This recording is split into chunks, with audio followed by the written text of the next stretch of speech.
مكملين بقى، وتعالوا اوريكم العروض اللي موجوده هنا ب 150 جنيه وب 100 جنيه وب 50 جنيه. دول بكام؟ دي اوضه ابو بلاش. ب 150. معانا او العرض اللي هو 150.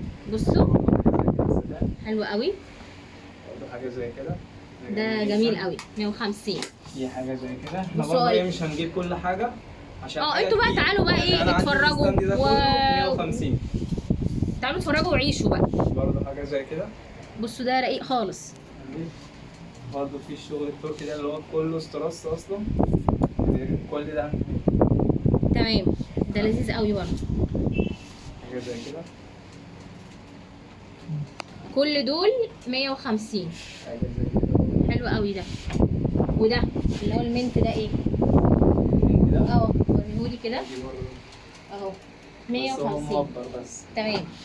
احنا خلينا نقول ان انتوا زي ما قلت لكم اصلا من اول الفيديو هتلاقوا كده وكده. وفي حاجات جديده. بصوا ده محتاج حبه تظبيطات.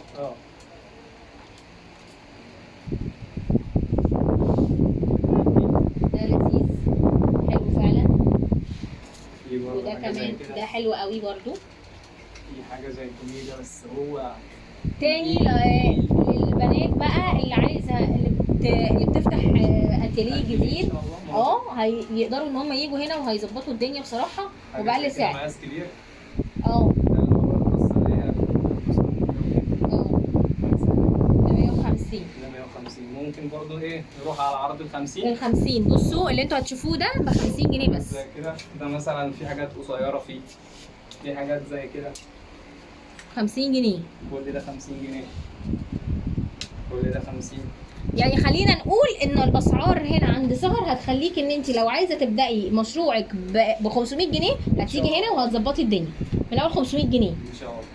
ويقدروا زي ما قلنا تاني ان انتوا تاخدوا الصور. بصوا ده حلو قوي. من على قناه الفيسبوك، من على البيج بتاعت من على البيج بتاعت الفيسبوك وتعرضيها. وكمان حسام قال ان انت هتوصل. لو حد طلب حاجه هيوصلها لك لحد البيت كمان. بس ده قصير.